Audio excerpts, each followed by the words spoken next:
Good afternoon, brethren. This is Big Judah coming to you guys from California. Before I begin, I want to give all praises to the Most High, Yahweh. I also want to acknowledge the earthly mother, who is wisdom, who is the Holy Spirit. I also want to acknowledge Yahweh Shai. I pray that the Most High blesses this lesson today and gives more clarity and understanding of the things that have happened in the past, things that are happening currently, and the things that are soon to happen here in the future. Wanted to get into a lesson today discussing Isaiah 14 and 21. And with some of the new knowledge and understanding we've been given recently, so maybe some things that we didn't really see before when we read it, because that's definitely a couple of very famous verses here in Israel that we use quite often. But in light of some of the new understanding, I think we can get some more information out of that. But before we get into Isaiah 14:21, I want to get into, I want to kind of work up to that point of recompense and take a look at Luke 21:23 and 24. Lex Will did a good video about the slave trade, and I'll put it in a link to it in the description box to kind of check it out. But it goes along with what we're going to read here with Luke 21:23 and 24. Okay, let's check this out real quick. Luke 21:23. But woe unto them that are with child, and to them that give suck in those days. For there shall be great distress in the land. Great distress, which land? In our land. Okay? That's what this is talking about.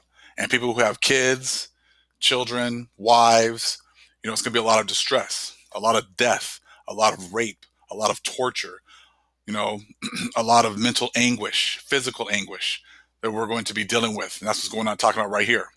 So let's take a look at that again. But woe unto them that are with child, and to them that give suck in those days. For there shall be great distress in the land, and wrath upon this people. Which people is this talking about? The Hebrews that were occupying our land at that time. What you're going to see is a lot of the historical events match up with the Bible. And it all starts to make a lot more sense now.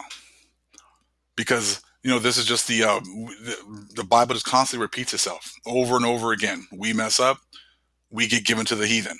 We mess up again, we get given to the heathen again. This is the last one. And this is the worst one that we've had to go through.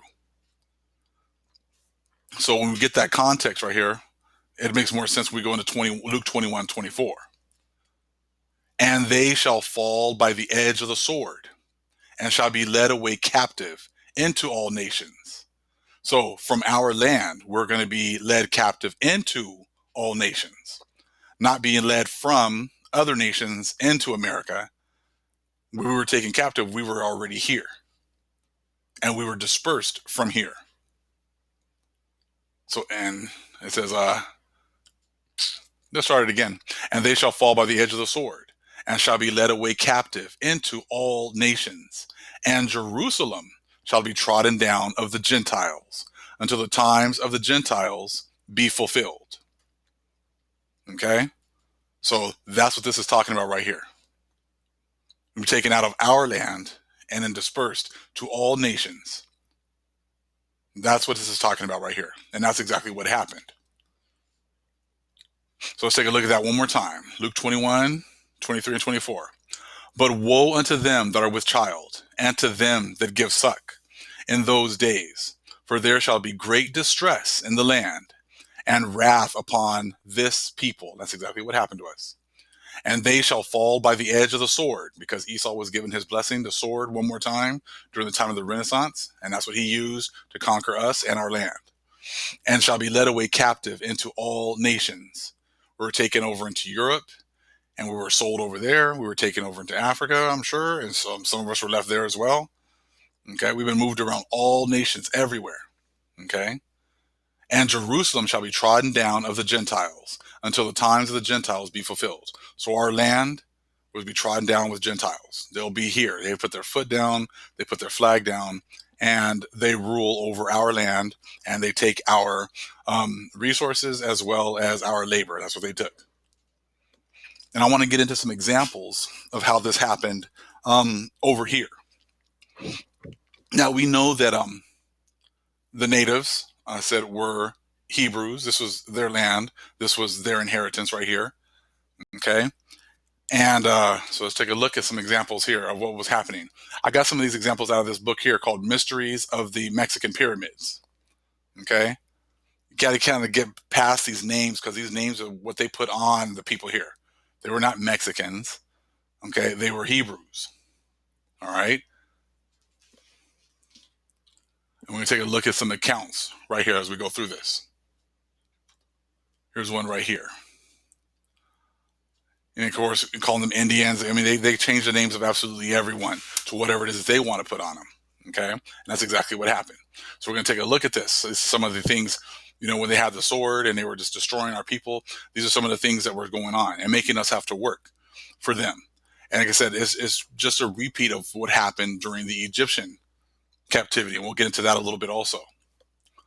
It says, where Indian palaces and pyramids had stood, churches and monasteries sprang up, complete with battlements, buttresses, and heavy grilled windows against the Indians who had built them.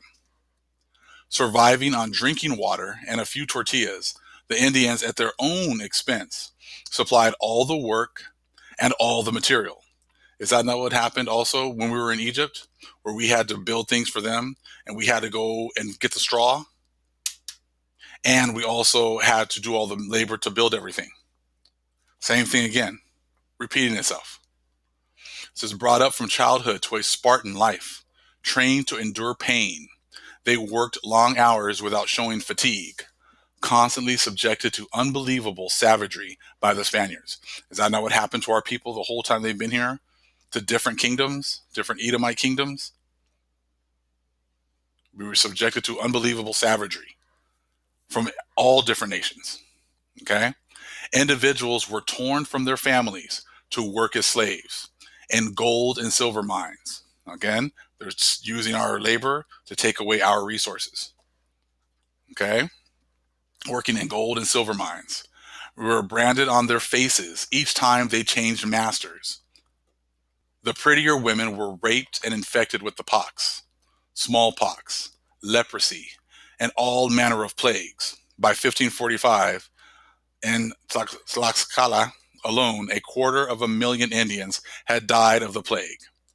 Okay, and we'll stop right there. Okay, so take a look over here at the left, on the left-hand side over here, and they're kind of giving some more information of what was going on here. Again, they said this is Esau getting his sword and using his blessing to live off the fatness of the earth.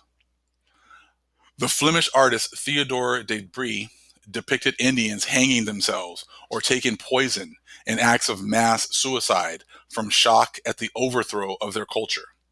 So great was the terror in Mexico about 1530 that Indians desisted from relations with their wives to avoid having children doomed to slavery. When asked to describe Christians, an old chief replied, they asked for maize, for honey, for cotton, for women, for gold, for silver. Christians will not work. They are liars, gamblers, perverse, and they swear. So these are kind of the things that our people were being subjected to. Same kind of things that were happening during the Egyptian captivity. Okay, let's read another account here. All right. Let's see here. We'll start from the top. Because, of course, Esau's always going to try to justify everything that they do. Spanish apologists retorted that their presence had saved 600,000 Indian lives from being sacrificed on the altars in the first 30 years of the conquest. They said that of the Indians that God truly did them a great service by entrusting them to the Spaniards, who converted them and treated them so well. I said, it's just, hey, that's what the devil does. Justifies the actions. Do all these horrible things and then justify it. Let's continue. As land was stolen from the natives, Great famines ensued. Heavy taxes were laid on Indians. Those who failed to pay were tortured to death. Indians who refused to join the Catholic Church were horsewhipped, had their heads shaved, and were forbidden to hold office or title in their villages. For failing to attend Mass or for practicing any of his old rites, an Indian could receive 100 lashes. Okay? So the natives who weren't down with the program were pretty much ostracized, as you can tell right here. Same thing kind of like how it is today. If we don't, want to do Christmas and Easter and all the other different things that everyone else does, same kind of thing that we're ostracized by family, ostracized by friends. They don't want to be around us because we don't want to do the same things that they do. A way of kind of controlling our actions. Kind of like, if you come up with something new, a new thought process, then everybody wants to try to jump on you and, get you back in line, get you back in order. Same kind of a thing. So it's not even just with family members. It's with even people that are, supposedly in the truth as well. So you want to keep you in line, keep you saying the same things that you've always said, keep you with the same kinds of thinking that's how it's always been. Don't read anything else. Only stick with these books. You're reading too many different books. You get too much information. You're going off because you're reading too many books. But let's see who was actually the one who actually started with the whole thing of like not trying to get people to read too much, especially with our people who were here. I'm going to talk about this actually right now. Let's continue. According to the Spaniards, Indians, who are of course Hebrews, were supposed to know only the Our Father, Ave Maria, the Credo, and the Ten Commandments. Reading and writing were considered as dangerous as the devil. That's funny, because that's what I kind of hear quite a bit recently. You can only read this and that is it. Do not read anything else. Don't go off. You're getting into too many books. You're everything else. Well, that's kind of funny because that was actually a tool of the oppressor to keep the Hebrews in check. And it's funny how things don't change, how they all just seem to stay the same, isn't it? Those same tactics are being used even to today. Nothing new under the sun. And many, even back then, what a lot of people don't understand is that many of the conquistadors who came over here with Cortez were our own people. They were Moors, and they were also Hebrews who were not allowed to practice their faith over there in Spain. So they came here to avoid the Inquisition. So when I've seen people say all of the conquistadors were Europeans. So when you start dealing with absolute terms like that, you just showed me that you don't really know what you're talking about. I said, because there's nothing, you cannot say anything about all, just like saying all white people are Esau. Okay, that's not true. That's like saying all Negroes are Hebrews. That's not true. Okay, we are mixed. The people have been mixed.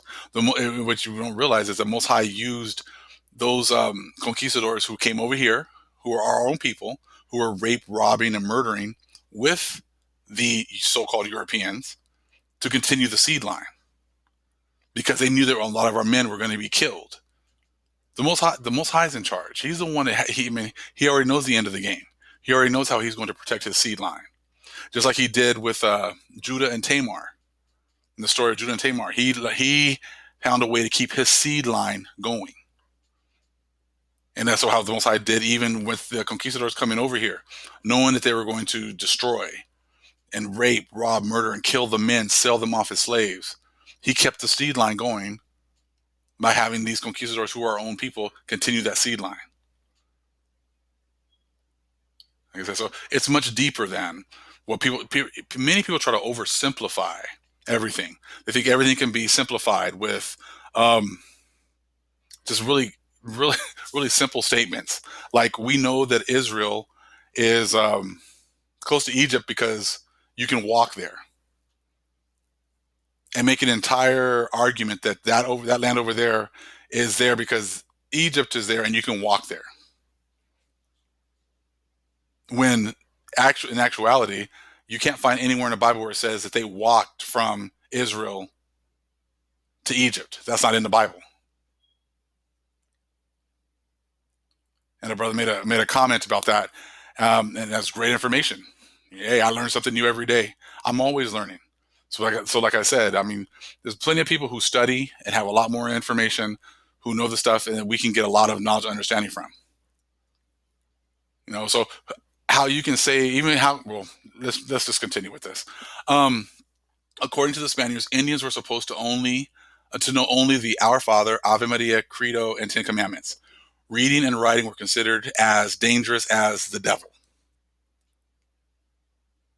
You see how that is? Like I said, so we need to be getting more information, not less, because so many things have been hidden from us. Okay, let me continue. In Spain, an eminent jurist, Juan Gaines de Sepulveda, invoked the authority of Aristotle to stigmatize the Indians of the New World as natural slaves. He maintained that as inferior beings, they would benefit from the labor they performed for the superior Spaniards, and that war against the Indians to force them to Christianity was not only expedient. Okay, let me see. Let me read the rest of that. Expedient,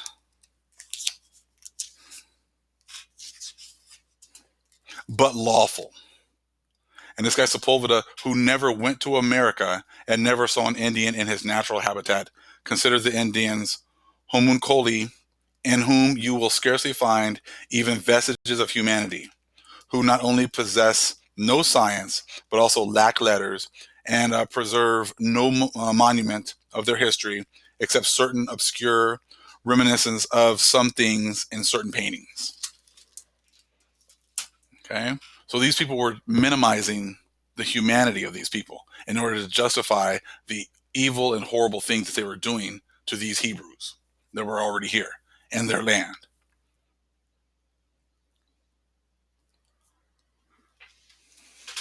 Okay? Another part here. This is actually talking about the Inquisition. It was a really long little bit of information right here, but I wanted to kind of look at the last part. So it was just kind of going how they went through the Inquisition, how they were killing people who were not, who were trying to practice their own, who trying to practice pretty much being Hebrew, trying to practice the law, statutes, and commandments, than any other religion that wasn't Catholic. And this is what they actually did in New Spain, which is actually over here. So that these so-called natives and Indians, were actually Hebrews. Take a look right here. We'll take a look at the top part, which says minor penalties could be commuted for payoff.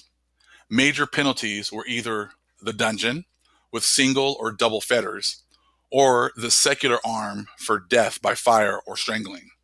The crown did not interfere with the operations of the Holy Office, which could, with impunity, arrest bishops and persons close to the king.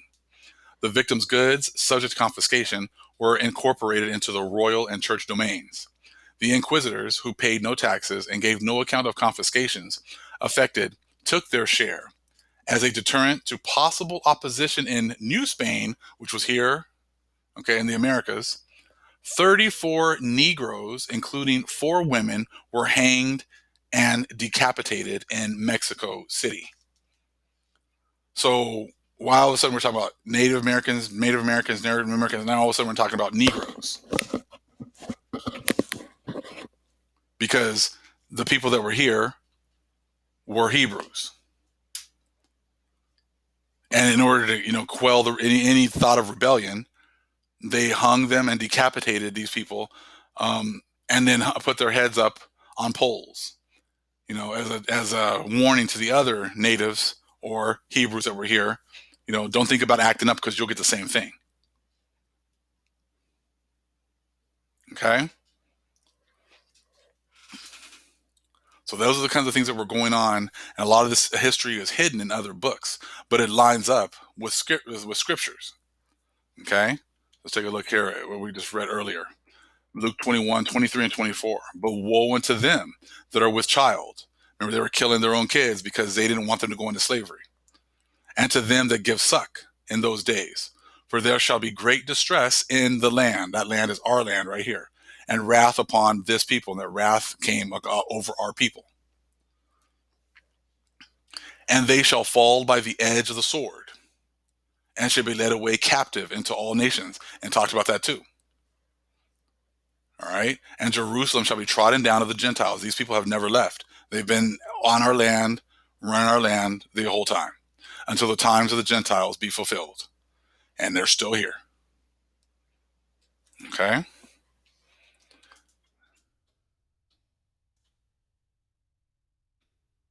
Okay. Now what I want to read is a little bit of Jasher and how history repeats itself. All right. We're going to read a little bit of the book of Jasher. All right. What is this here? All right. This would be chapter 65, verse 31.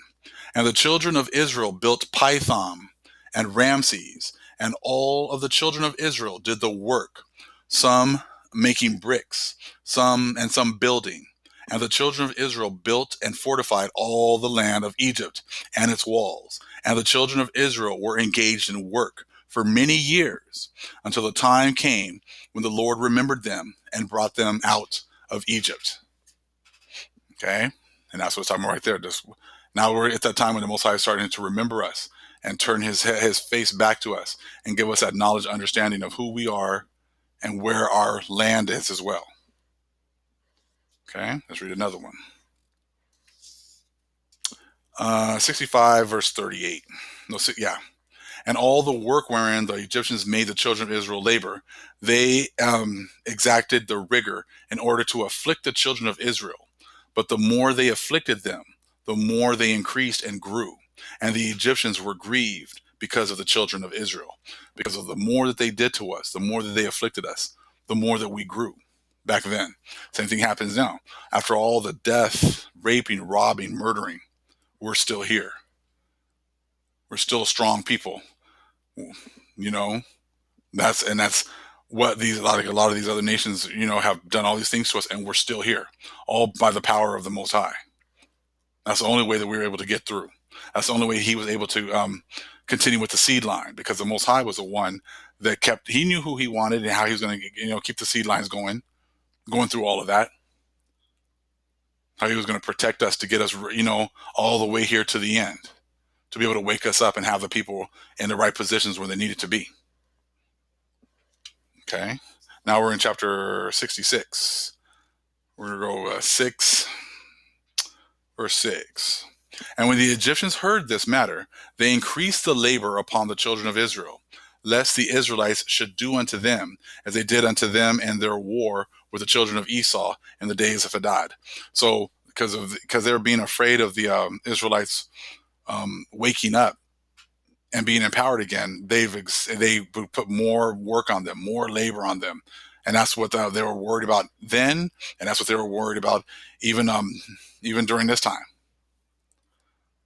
Back then during Egypt, and even while we're here. That's why they always have they're always shooting us down, and no one ever has to pay.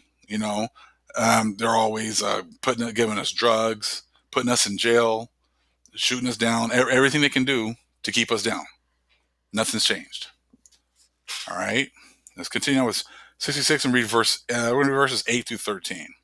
And the children of Israel did the work of the men of Egypt day by day, and the Egyptians afflicted the children of Israel in order to lessen them in the land. Now that's what I was talking about earlier, about how that one chief was saying that they asked for corn, they asked for honey, they asked for our women, and they don't ever do anything where they make us do everything for them. Same thing was happening back then. But as the Egyptians increased the labor upon the children of Israel, so did the children of Israel increase and multiply. And all Egypt was filled with the children of Israel. And in the 125th years of Israel going down into Egypt, all the Egyptians saw that their counsel did not succeed against Israel, but that they increased and grew. And the land of Egypt and the land of Goshen were filled with the children of Israel. So all the elders of Egypt and its wise men came before the king and bowed down to him and sat before him. And all the elders of Egypt and the wise men thereof said unto the king, May the king live forever. Thou didst counsel us, the counsel against the children of Israel, and we did unto them according to the word of the king. But in proportion to the increase of the labor, so do they increase and grow in the land. And behold, the whole country is filled with them. Okay. Now I'm going to stop on that part right there. I could read a lot more because there's a whole lot of more connections that we can make between what was happening back then in Egypt and what's happening even here in this land. Okay. So as you can see, things are just repeating themselves again and again. And it talks about how the Most High is going to eventually bring the plagues of Egypt back again. And when he does that, the Most High said, just like it was in Egypt, it's going to happen again. So how did he protect his people? He protected his people in the same land where the Egyptians were. And the afflictions and the plagues hit the other people, but they were not hitting the Hebrews. They were not hitting the chosen seed. So I would venture to say that's what's going to end up happening again. But now let's take a look at this Isaiah 14 and 21. I've read that many, many times, but then when I read it this morning, it was actually, I was reading Revelations 18 and 2. And it was like actually one of the precepts that was there. So I went back and took a look at Isaiah 14 and 21. Chapter 14, verse 21. And like I said, now this is recompense time. That's what this is talking about right now. Prepare slaughter for his children for the iniquity of their fathers. So the children now are going to pay for all the things that their fathers have done. So we start going back into the history of the things that they did to us during the time of Egypt, out of the book of Jasher. Then you start going back into the things that their fathers did to us when they came here to our land here. Their children are now going to have to pay for the things that their fathers did. Even though many people don't believe that. People don't believe that that's fair or that's the way the Most High really is. But that's exactly what he just says right here. Prepare slaughter for his children for the iniquity of their fathers. So these children are going to pay for the iniquities of their fathers. Now check this part out. That they do not rise nor possess the land. So these people don't rise up again and possess our land again. That's exactly what they did. They rose up. They got their blessing and the opportunity to raise up and possess our land. Because you got to understand, it says possess the land. Well, if these are Edomites, they weren't given a specific land. And these Edomites took over almost the entire world. Remember, I think during the time of when the English had their huge empire, like the sun, they said that the sun never set on the empire of England. That means they were just taking lands all over the world. And these lands were not theirs. So these were people that were in possession of the land, our land. Because once they didn't have a land, once they had to be able to take the fatness of the earth, that's exactly what they did. Okay? So, nor possess the land, nor fill the face of the world with cities. These people were the